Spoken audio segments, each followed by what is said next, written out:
Hi, this is Jim Casella. I'm the percussion arranger and caption head for the Santa Clara Vanguard. And this is Myron Rosander, and I'm the visual designer for the Santa Clara Vanguard, and our 2001 production is entitled New Era Metropolis. That's Mark Irons right there. He's our drum major who also won the Drum Major Award here at DCI Finals. And we're just going to spend a little time talking about our show here. As you'll see here, we've got a sort of a pre-show lullaby going on here in the pit. That was Nate playing his lullaby part right there. And it's set to sort of symbolize the sleepy state that one might be in before their alarm clock goes off at the beginning of their routine day. As that continues, from an audio standpoint, we see the visual portion here is in direct contrast as we develop tension that, as you'll see momentarily here, a very violent impact, and the two are completely in contrast with each other by design. And here we come up to the impact. And that would be the alarm. That's what we called this production. It's a little thing that Dean Westman and I wrote just to basically jolt people out of their seats and give you the, maybe that shocking feeling of being awakened from a restful state with once your alarm clock goes off at the beginning of your day. We had initially scheduled to do a piece by Michael Tork, and we're fumbling around with that, and it didn't quite give us the impact we wanted, so we just decided to compose something, which is what we just saw there. And this is getting into Short Ride in a Fast Machine by John Adams. You'll see visually references to time throughout in pretty much almost every aspect of the visual design, not just within the drill, but in the context of the design of the flags. You'll notice numbering on the flags themselves, and just pretty much everywhere you look, there's references to time as it relates to the workday, which is pretty much the concept that we centered our show around.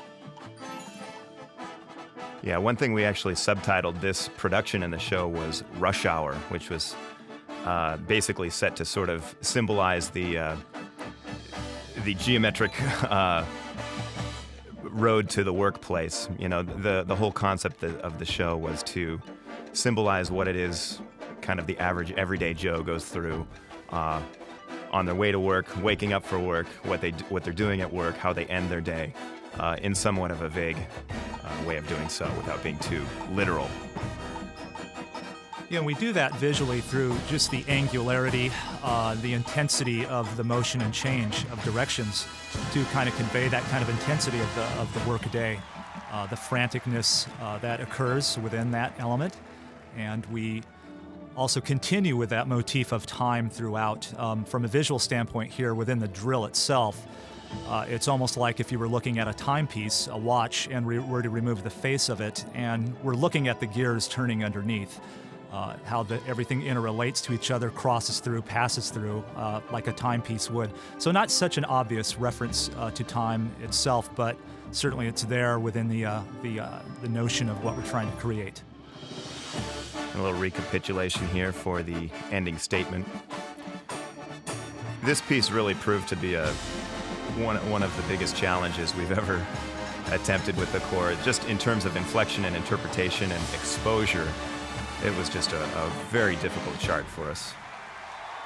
And you'll see here at the conclusion, guard members looking at their watch as we have a very consistent reference to the concept of time throughout the program. And you'll see this reference displayed in many, many ways. And one of them certainly is the idea of looking at the watch as a motif for a visual idea. Right here we're transferring into a new piece called Jug Blues and Fat Pickin by Don Freund. It's a wind ensemble chart. And kind of a change of mood here for us. It's got a little bit more of a playful, jazzy approach. This whole interlude is all between the front and back percussion ensembles. One of the things we did here visually, too, is this is something we kind of call assembly line also in the show. And you'll see references to very rigid drill-style movement, and then you'll see lots of free-form time where people are in characterization mode, almost as if people are working and then the workday kind of gets interrupted when the boss is away. People go on and have fun and do things they might normally not do if the boss was around watching. So we kind of play on the personality within this production in that light.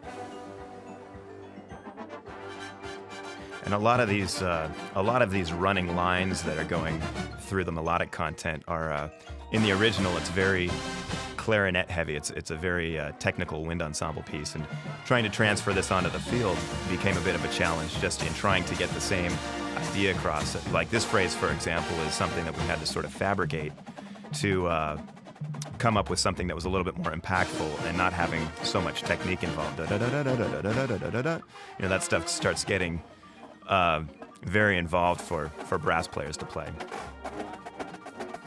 That last moment we just saw and heard was just a complete jam. We really wanted that point of resolution to not only be just strong from an audio standpoint, but also as entertaining as we could be, and just let the membership, the performers, just cut loose there, as you saw. And we try to continue that idea throughout the completion of this production here, as we sequence down and around the form with the sabers, and with Jesus's saber catch there at the end to highlight the conclusion. And we have the references to time yet again, as you look at the core members there. Yeah, that really turned into a pretty major crowd favorite for us. That was a lot of fun to play that piece. This, what we're getting into here, is a piece by Norman Dello Joio called Variants on a Medieval Tune. This is one variation from that piece, another wind ensemble piece, sort of serving as our ballad for the year. We had the unusual opportunity to meet with Frederick Fennell during the tour, and he was actually personal friends with Norman Dello Joio, and this is a show where we're drawing from composers that are all living. They're all American composers, and they're all living still. And it was just interesting to hear Frederick Fennell, who's pretty much the pioneer of the wind ensemble medium, talk about trying to convince Dello Joio to write more music. It was just an amazing experience for us. And this is just an absolute mood change for us in the show, too. Probably one of the more stark mood changes we had as we developed from an audio and visual perspective to the back field there for the first third of that tune. And we also opted to go to keep the mood dramatic, to go with the color guard, just complete body dance statements as opposed to using equipment. I think that in itself also created a unique mood, something that we had not seen prior in the show. And in terms of mood, we were also talking about presenting this as a the grass is always greener type mood, being at the office and maybe dreaming of a better life, that sort of thing that a lot of us have gone through in our own lives. And the checking of the watch yet again.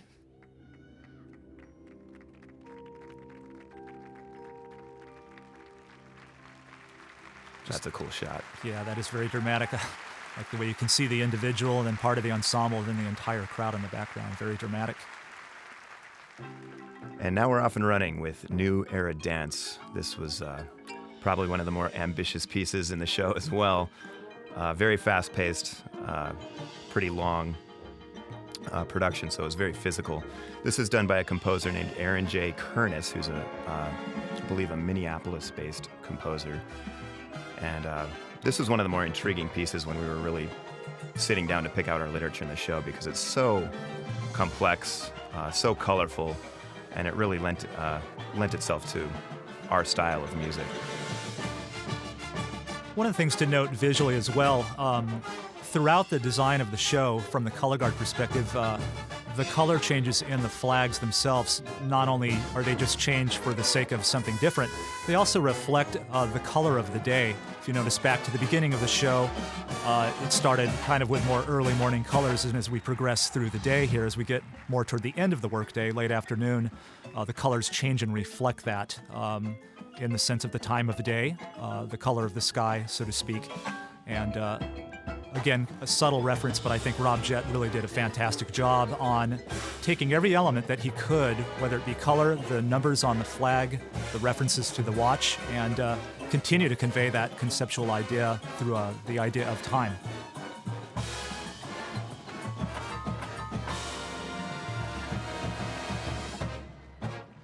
A lot of thematic material here. Snare break. A lot of the little percussion interludes here were really designed to be somewhat cohesive in terms of aligning the front ensemble to the back battery without segmentalizing too much. You saw the little snare solo into the bass solo, but all of this is very, the way I interpret it was to be as cohesive as possible as an overall percussion ensemble and not segmentalizing the ensemble too much. Developing more tension with the kind of the duality of the emotion here. As things get more dissonant, you heard the melody on flexitones there in the front ensemble. And that last visual moment too, we did operate in dual meters, half time versus double time, and we had the low brass weave through the upper brass, and then we reversed the process right here as we see, and we were successfully able to take two ideas but completely invert the process from a voicing standpoint, which was I think we were quite successful at making that happen. And as we lead into the just utter chaos here, strong resolution. And this is getting us into the chant, or as some people like to call it, the rap throughout the summer. I always thought of it as more of a chant, a little bit more tribal, but it kind of slowly picks up in increasing the vibe here as we add layers into the percussion ensemble, and the voices raise in an inflection and become louder and more intense. And of course, what they're actually saying is "New Era," as the chant continues over and over and raises in intensity. That's funny, because our show is named New Era Metropolis. Yes. Little coordination. Reference to the bottle dance there from years past. And the high mark time right in front of us from the color guard member, Emily. Just little references to the past. Just to let the audience know that we remember. And this is somewhat of a recapitulation of some material that we were using earlier in the show from Short Ride in the Fast Machine. A signature move there of mine that I used a couple years ago, and it just seemed like the time was right to put that in and then follow it up with one final move after, so we have a little bit of a reference to the past from a drill standpoint and something a little bit new to follow it up. And there's the time reference yet again here at the very, very end with the swinging arm motion, creating a pendulum type effect, and with our final reference to the concept of time. So to wrap it up, hopefully what we've presented here is yet another chapter in the rich history of the Vanguard's tradition of innovation, and presenting something to our audience that is appealing yet complex, and hopefully taking one step further in our activity. So thanks for checking it out.